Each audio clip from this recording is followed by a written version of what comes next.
Hi friends, welcome to Nelmani kitchen. இன்றைக்கி நம்ம பார்க்க போகிற recipe coconut paneer fried rice. Video ஃபுல்லாக ஸ்கிப் பண்ணாமல் பாருங்கள். ரொம்பவே இன்ட்ரெஸ்டிங்காக இருக்கும். ரொம்பவே டிஃப்ரெண்ட்டான டேஸ்ட்டில் இருக்கும். நார்மலாக நம்ம சாப்பிட்ற பன்னீர் ஃப்ரைட் ரைஸை விட இது கொஞ்சம் டிஃப்ரெண்ட்டாக இருக்கும். உங்களுக்கு பிடிச்ச மாதிரியும் இருக்கும். இந்த ரெசிபியை பார்க்குறதுக்கு முன்னாடி நெல்மணி கிச்சனை சப்ஸ்கிரைப் பண்ணிக்கோங்க. பக்கத்தில் இருக்கிற பெல் பட்டனையும் கிளிக் பண்ணிக்கோங்க. நான் போடுற வீடியோஸ் உங்களுக்கு நோட்டிஃபிகேஷனாக வரும். இதே மாதிரி டிஃப்ரெண்ட்டான ரெசிபிஸ் நீங்கள் பார்த்துட்டே இருக்கலாம் அண்ட் ட்ரை பண்ணியும் பாருங்கள். இப்போ நம்ம வீடியோக்குள்ளே போகலாம். ஒரு 200 கிராம்ஸ் பன்னீர் வந்து எடுத்திருக்கேன். இதில் பார்த்தீங்கன்னா ஒரு 2 டேபிள் ஸ்பூன் வந்து கார்ன்ஃப்ளவர் அண்ட் 1/2 டீஸ்பூன் சால்ட்டு சேர்த்துருக்கேன். இதை நல்லா வந்து மிக்ஸ் பண்ணிக்கிறேன். நல்லா வந்து அந்த கார்ன்ஃப்ளவர் அண்ட் சால்ட் வந்து இந்த பன்னீரில் நல்லா கோட் ஆகணும். அந்த மாதிரி நல்லா மிக்ஸ் பண்ணிக்கலாம். பன்னீர் வந்து நல்லாவே கோட் பண்ணிவிட்டு வச்சுருக்கேன். இது இப்போ ரெடியாக இருக்குது. இதை நம்ம வந்து ஆயிலில் ஃப்ரை பண்ணி எடுக்க போகிறோம்.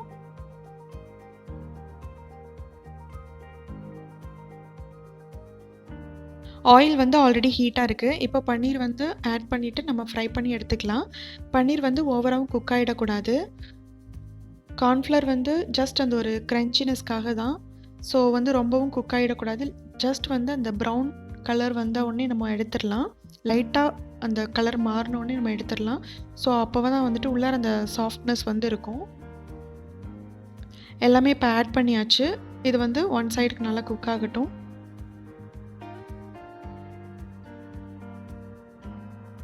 பன்னீர் வந்துட்டு 2 சைடும் நல்லா குக் ஆகிருக்கு. அந்த கலர் வந்து லைட்டாக சேஞ்ச் ஆயிடுச்சு. இந்த டைமில் நம்ம எடுத்துடலாம்.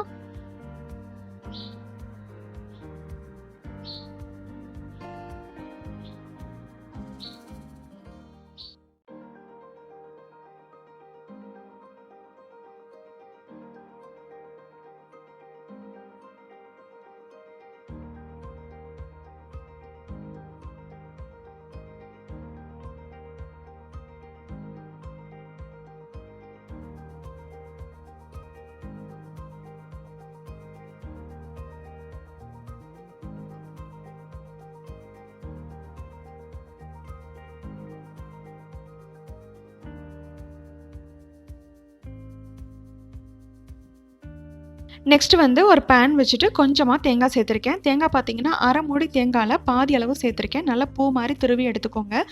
எண்ணெய் ஊற்றாமல் நல்லா வந்து வெறும் பேன்லேயே வந்து நல்லா வாசம் வர வரைக்கும் ஃப்ரை பண்ணி எடுத்துக்கலாம். தேங்காய் வந்து நீங்கள் எந்த அளவுக்கு ஆட் பண்ணுறீங்களோ அந்த அளவுக்கு சாதமும் சேர்த்து ஆட் பண்ணிக்கோங்க.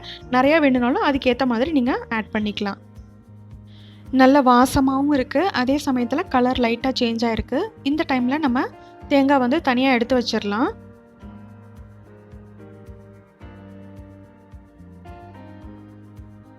நெக்ஸ்ட்டு பார்த்தீங்கன்னா தேங்காய் வறுத்த அதே பேன்லேயே வந்து எண்ணெய் கொஞ்சம் விட்டுருக்கேன். அது நல்லா சூடானதும் 2 மீடியம் சைஸ் பெரிய வெங்காயம் கட் பண்ணி வச்சுருக்கேன். அதை வந்து கையாலேயே நல்லா வந்து எடுத்து விட்டோம் அப்படின்னா தனித்தனியாக வந்துடும். அதுக்கப்புறமா ஆட் பண்ணிக்கோங்க.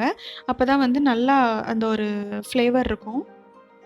இதை வந்து லைட்டாக ஃப்ரை பண்ண போதும். ரொம்ப வதங்க வேண்டியதில்லை. லைட்டாக அந்த எண்ணெயில் வதங்கணும், அவ்வளோதான். வெங்காயம் வந்து ஓரளவுக்கு நல்லா வதங்கிருச்சு. அடுத்ததாக ஒரு பெரிய குடமிளகா வந்து நீட்ட வாக்கில் கட் பண்ணி வச்சுருக்கேன். அதை இப்போ சேர்த்துக்கலாம். வெங்காயமும் குடமிளகாவும் வந்துட்டு ரொம்ப வதங்க வேண்டியதில்லை. எண்ணெயில் லைட்டாக வதங்கினா போதும். அந்த ஒரு க்ரன்ச்சினஸ் வந்து அதில் இருக்கணும். ஸோ ரொம்ப வதங்கவும் கூடாது. ஃபுல்லாக ஃப்ளேம் வச்சுட்டு லைட்டாக அது நல்லா வந்து எண்ணெயில் வதக்கி விட்டால் போதும்.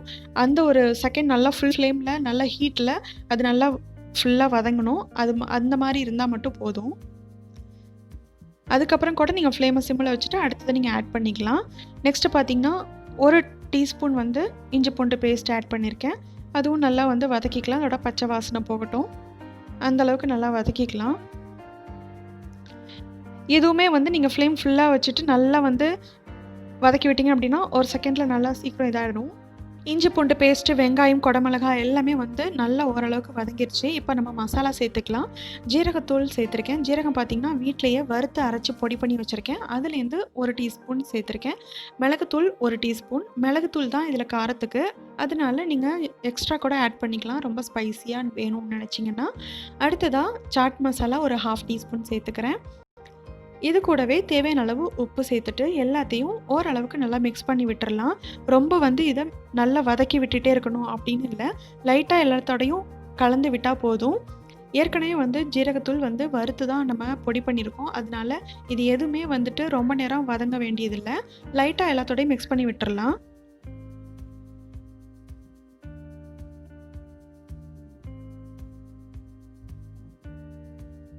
நெக்ஸ்ட் வந்துட்டு 1 டீஸ்பூன் சோயா சாஸ் ஆட் பண்ணியிருக்கேன். சோயா சாஸ் வேணாம்னு நினச்சிங்கன்னா நீங்கள் லெமன் கூட ஆட் பண்ணிக்கலாம். இதையும் வந்துட்டு நல்லா வந்து எல்லாத்தோடையும் கலந்து விட்டுறலாம். ரொம்ப இதுவும் ஃப்ரை ஆக வேண்டியதில்லை.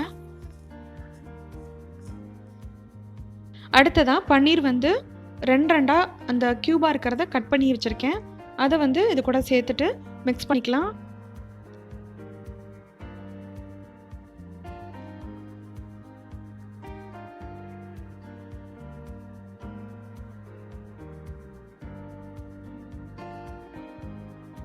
பன்னீர் வந்து நல்லா மசாலாவோட மிக்ஸ் பண்ணியாச்சு. இப்போ இதில் ரைஸ் சேர்த்துக்கலாம். ரைஸ் பார்த்தீங்கன்னா நார்மலாக நம்ம சாப்பிட்ற ரைஸ் தான் நான் யூஸ் பண்ணியிருக்கேன். இந்த ரைஸ் பார்த்தீங்கன்னா கொஞ்சம் ரொம்ப வேக விட்டுறாமல் ஓரளவுக்கு நல்லா வெந்ததுக்கப்புறம் ஆயில் விட்டு நல்லா வந்து ஆற விட்டு வச்சுருக்கேன். அப்போ தான் வந்து உதிரியாக இருக்கும். ரைஸ் வந்து எல்லாத்தையும் சேர்த்துட்டேன். இப்போ இதில் வறுத்து வச்ச தேங்காய் வந்து சேர்த்துக்கிறேன். தேங்காய் சேர்த்துட்டு இதை நல்லா வந்து மிக்ஸ் பண்ணி விடுறது தான். டேஸ்ட் வந்து பார்த்துட்டு உப்பு சேர்த்துக்கலாம். இப்போ இந்த டைமில் ஃப்ளேம் ஃபுல்லாகவே ஆஃப் பண்ணிவிட்டு நீங்கள் கிளறி மட்டும் விட்டுறலாம் போதும். இல்லை நீங்கள் வந்துட்டு ரைஸ் வந்து ஓரளவுக்கு ஆறிடுச்சு சூடாக வேணும்னு நினச்சிங்கன்னா நீங்கள் வந்துட்டு சிம்மில் வச்சுட்டு நல்லா வந்து மிக்ஸ் பண்ணி விட்டுக்கலாம். ரொம்பவும் வந்து ஃப்ளேம் வச்சுட்டு அதுக்கப்புறம் நீங்கள் மிக்ஸ் பண்ணிட்டே இருந்தீங்கன்னா சாதம் வந்து ஒட்ட ஆரம்பிச்சிரும், அது அடிப்பிடிக்க ஆரம்பிச்சிரும். ஸோ வந்துட்டு அந்தளவுக்கு வேணாம் அப்படிங்கிறதுனால நீங்கள் அப்போ மட்டும் நீங்கள் சூடாக பண்ணிக்கணும்னு நினச்சிங்கன்னா பண்ணிக்கலாம். ஃபைனலாக இதில் எல்லாத்தையும் மிக்ஸ் பண்ணிடலாம். எல்லாமே வந்துட்டு ஈவனாக மிக்ஸ் பண்ணிட்டேன். இப்போ இதில் லாஸ்ட்டாக பார்த்தீங்கன்னா கஸ்தூரி மேத்தி வந்து ஆட் பண்ணிக்கிறேன். அதாவது வெந்தயக்கீரை வீட்டிலே வந்து நல்லா காய வச்சு பொடி பண்ணி எடுத்து வச்சுருக்கேன். அதிலேருந்து ஒரு 1/2 டீஸ்பூன் வந்து எடுத்து மிக்ஸ் பண்ணிக்கிறேன். இது வந்து இல்லைனாலும் ஓகே தான். இது வந்து ஆப்ஷன் தான். இருந்தால் ஆட் பண்ணிக்கோங்க, இல்லைனா பரவாயில்ல. அது லாஸ்ட்டாக வந்து மிக்ஸ் பண்ணதுக்கப்புறம் நீங்கள் சர்வ் பண்ணிக்கலாம். இதை இப்போ நான் ஆட் பண்ணிவிட்டு இதையும் வந்து லைட்டாக எல்லாத்தோடையும் மிக்ஸ் பண்ணிக்கிறேன்.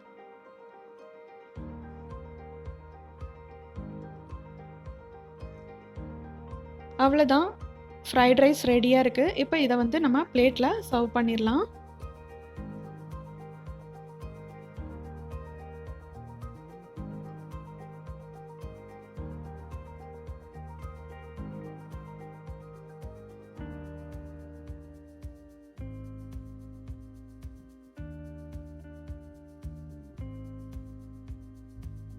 ரொம்பவே டிஃப்ரெண்ட்டான டேஸ்ட்டில் கோகோனட் பன்னீர் ஃப்ரைட் ரைஸ் ரெடி. கண்டிப்பாக ட்ரை பண்ணி பாருங்கள், உங்களுக்கும் பிடிக்கும்.